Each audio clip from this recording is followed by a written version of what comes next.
Chicago, June 2020. A city councilman stands before cameras and says the words millions of Americans have been waiting to hear. Student loan forgiveness, mortgage relief, a clean slate, the American dream restored. But here's what he doesn't say, the fine print, the trap door, the price you'll pay for that forgiveness. Because when governments start talking about erasing debt, they're not planning to save you, they're planning to own you. And the playbook they're using? It's been run before, 3 times in history. Same promise, same trap, different century. I'm going to show you what really happens when debt gets forgiven. I'm going to show you the mechanism they use to strip property from the middle class. And I'm going to show you why $18 trillion in American household debt isn't a crisis they want to solve. It's a crisis they need to exploit. Stay with me. Your house depends on it. You need to understand something fundamental. Debt forgiveness isn't charity. It's a transaction, and in every transaction, someone pays. In ancient Mesopotamia, kings periodically wiped the slate clean when debts grew too large to repay. Debtors walked free, prisons emptied, serfs returned to their land. But here's the critical detail. The king owned the land. The king was the creditor. When he forgave debt, he was forgiving money owed to himself. That's not the system we have today.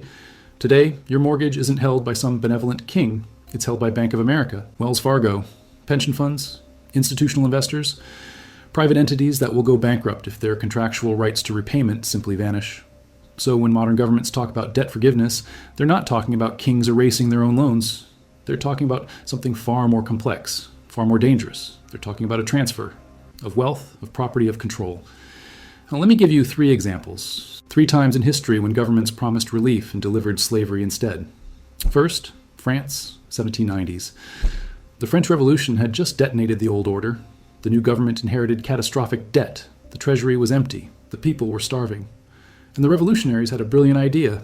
They would seize all church property, massive landholdings that made the Catholic Church the largest landholder in France. They would use this land as collateral to issue a new currency, the assignat. And they would pay off the national debt with this paper money backed by church land. The assignats would be redeemable for land. Citizens could exchange paper for property. Debt would be settled. Everyone wins. Except the government printed more assignats than there was land to back them. Way more. The currency collapsed. By 1796, 40 assignats were worth what one had been worth in 1790. Inflation destroyed the savings of millions. But here's what actually happened to the land. The revolutionaries sold it, not to peasants, to the same elites who already owned property. The wealthy bought vast estates for worthless paper. The church lost everything. The people got nothing. And a new aristocracy of landowners emerged. The debt was forgiven. But ownership didn't transfer to the masses. It concentrated in fewer hands. Second example, Soviet Union, 1917. The Bolsheviks seized power with a simple promise: land to the peasants, peace to the soldiers, bread to the workers, and cancellation of all czarist debts. Lenin's first major decree as leader was to repudiate all foreign and domestic loans. Russia would not pay. The slate was clean. A fresh start for the working class. What happened next? The government confiscated all private property, not just from the aristocracy, from everyone. Your farm? State property. Your tools? State property. Your savings? Worthless. The debt was erased. But so was private ownership. The entire concept of personal property was abolished. You owned nothing. The state owned everything. And you worked for the state. They called it liberation. It was feudalism with a different flag. Third example, post-World War I Germany. We've already talked about Weimar hyperinflation in other videos, but there's a detail most people miss. The hyperinflation didn't destroy everyone equally. It destroyed savers, people who held cash, people who trusted the system, people who believed their government bonds would be honored. But it enriched debtors, industrialists who borrowed massive sums in marks. They bought factories, land, real assets, and when the currency collapsed, they paid back those loans with worthless paper. The debt was gone, but they kept the assets. Meanwhile, the middle class that held cash or bonds lost everything. Their life savings vanished, their pensions evaporated, their economic security was annihilated. The pattern repeats: debt crisis, government intervention, promises of relief. And when the dust settles, the people who owned real assets before the crisis own even more. The people who trusted paper wealth own nothing. Now let's bring this forward. To today, to America, to you. American household debt stands at over $18 trillion. Mortgages account for 70% of that load. Student loans are the second largest consumer debt category after mortgages. Add credit cards, auto loans, medical debt. The average American is drowning. And then 2020, COVID hits, the economy shuts down, millions can't work, can't pay rent, can't service debt. The system is on the verge of collapse. Enter the solution. The Great Reset, a phrase coined by the World Economic Forum, Klaus Schwab's brainchild, the theme of their 2021 summit. The plan calls for creating conditions for a stakeholder economy, building green infrastructure, and harnessing innovations of the fourth industrial revolution. It sounds benign, progressive even, but buried in the proposals is something that should terrify you. A prediction that in 2030 you'll own nothing and you'll be happy, because whatever you want you'll rent. Own nothing. Let that sink in. Not own less, not own smarter, own nothing. How do you get a population to accept that? How do you convince people to give up property rights that have been fundamental to Western civilization for centuries? You make them an offer. You forgive their debt. All of it. Student loans, mortgages, credit cards, everything. But in exchange, you hand over all personal assets to an administrative body, possibly the IMF, possibly some new global institution. You would own nothing and be happy because all your necessities would be provided for. Housing, food, healthcare, all administered by the system. This is not conspiracy theory. This is stated policy. Proposed, openly, discussed at the highest levels of global finance. Let me show you how the mechanism works in practice. Step 1, create a debt crisis. We're already there. 18 trillion and growing. The IMF acknowledges more spending will mean more debt, and countries already experiencing distress will need continued debt relief. Step 2, lock down the economy. COVID lockdowns eliminated smaller business competitors and drove up debts of countries, forcing them to increase loans from the IMF.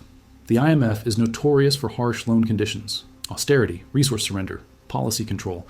Small businesses died, corporations survived, debt exploded.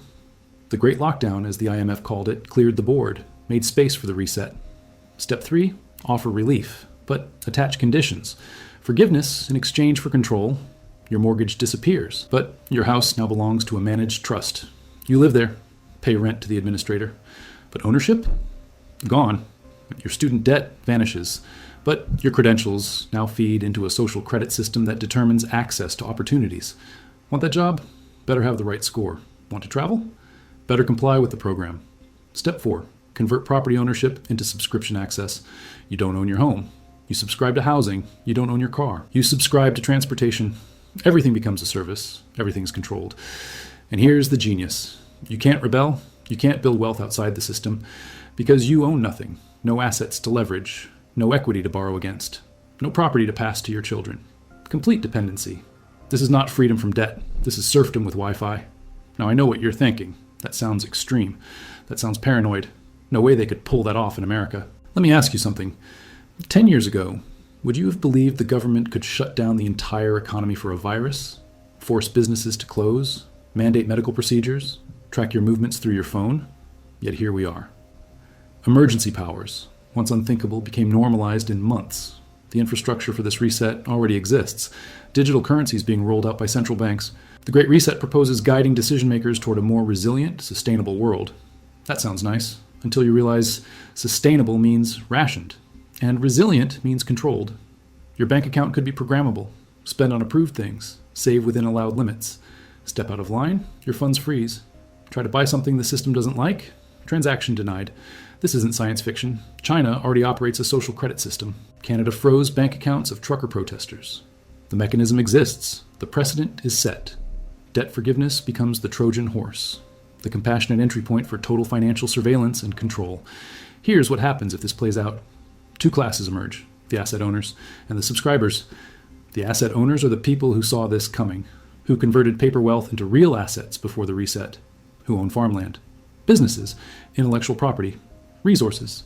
They become the new landlord class, the providers of subscription services, the rentiers of the reset economy. The subscribers are everyone else, the people who trusted the system, who believed debt forgiveness was a gift, who handed over their property for relief. They work, they consume, they rent everything, they own nothing, and their children will own even less. Wealth doesn't disappear, it transfers, from the many to the few. Again, this is the same playbook from revolutionary France, Soviet Russia, Weimar Germany, different costumes, same plot. So, what's the defense? How do you avoid the trap? First, understand that debt is a tool of control. The more debt you have, the more leverage they have over you. Start reducing it. Aggressively. I'm not saying become debt-free overnight, but have a plan. Prioritize high-interest debt. Cut expenses. Stop accumulating new debt. Second, own tangible assets, real estate, precious metals, productive land, things that have value independent of the currency, things that can't be deleted with a keystroke.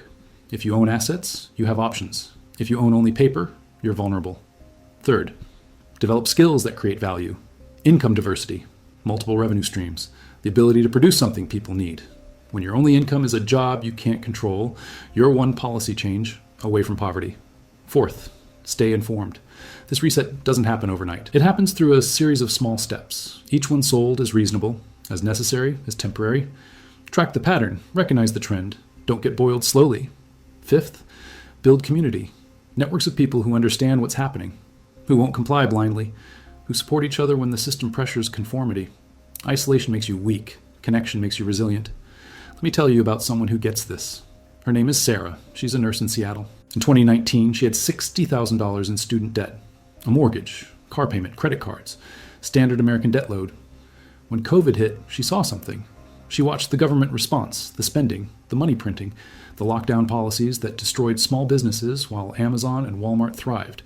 And she started asking questions. She read about the Great Reset, about the proposals, about the predictions, and she made a decision. She would not be dependent on debt relief. She sold her house, moved to a lower cost area, bought a smaller place with cash. She paid off her student loans, all of them. She built an emergency fund. She started learning about alternative assets. When the next crisis hits, and it will, Sarah won't need their forgiveness. She won't need their relief. She owns her property. She controls her finances. She has options. And that's the difference between those who will beg for debt forgiveness and those who will refuse the price. Here's the uncomfortable truth. They don't want you debt-free. They want you dependent. A population without debt doesn't need government intervention, doesn't accept conditions, doesn't comply with control schemes. A debt-free population is dangerous to the reset agenda. That's why student loan forgiveness keeps getting proposed but never fully implemented. It's the carrot, the promise, the thing that keeps people waiting, hoping, complying. If they actually forgave it, the leverage disappears. 58% of borrowers think the cost of higher education is not worth the debt, yet only 30% believe borrowers should repay in full. That tension creates desperation, and desperation makes people accept terms they would never accept in stability. The debt trap is intentional, the crisis is manufactured, and the solution is designed to strip you of the one thing the elite can't create more of: real property. Final question. What happens if you're already in deep? If you already have overwhelming debt? If selling the house and paying cash isn't an option? Do not accept blanket forgiveness that requires asset surrender. Period. That's the trap. If it's structured as, we'll forgive everything but you, transfer ownership, run. Instead, negotiate directly. Work with lenders. Restructure payments. Bankruptcy is better than signing away property rights forever. At least with bankruptcy, you eventually rebuild. You eventually recover. You eventually own again. If they offer income-based repayment, take it. If they offer targeted forgiveness without strings, use it. But read every word. Understand every condition. Because the devil isn't in the details. The devil is the entire contract. I'm going to say something that will make people angry. Student loan forgiveness, as currently proposed by various politicians, might be the most dangerous financial policy in American history. Not because debt relief is inherently bad, but because of what it normalizes. It establishes the precedent that government can intercede in private contracts, that it can void agreements between lender and borrower, that it can redistribute wealth by executive decision. Today, it's student loans. Tomorrow, it's mortgages. Then it's car loans. Then it's all private debt. And each time, the conditions attached become more invasive, more controlling, more permanent. The road to serfdom is paved with debt relief. Mesopotamian kings could forgive debt because they were the creditor. Modern governments are not the creditor. Banks, landlords, and pension fund investors would go bankrupt if their rights to repayment were simply wiped out. So if debt gets forgiven, someone is paying. Either taxpayers cover it, or lenders get compensated through other means, or assets get transferred to make lenders whole. Guess who ends up with those assets? Not you. The Great Reset isn't about wiping the slate clean. It's about changing who holds the deed and making sure you never hold it again. Let's talk about what they're not saying, about inflation. Because inflation is the silent debt forgiveness, the one that doesn't require permission, the one that's happening right now, when government prints trillions, when the money supply explodes, when prices double. Your debt gets easier to pay, in nominal terms, but your purchasing power collapses, your savings evaporate, your wage becomes worthless. This is how they forgive debt without calling it forgiveness. They destroy the currency. Your $100,000 mortgage becomes easier to pay, but it now takes your entire inflated paycheck to buy groceries. They get to claim they didn't take your property. You still own it. You're still making payments. But you can't afford to live in it. You can't afford anything, so you sell at a high price that buys nothing. And institutional investors buy your house with cash they printed from nothing. Same result, different method. They end up with the asset. You end up with paper. You want to know the real reason they're pushing this? The real motive behind the Great Reset? Control. Complete economic control. If everyone is a renter. If no one owns property. If all income flows through systems they manage. They control behavior without laws. They control speech without censorship. They control movement without force. Step out of line. Your housing subscription is under review. Your transportation access is temporarily suspended. Your account has technical difficulties.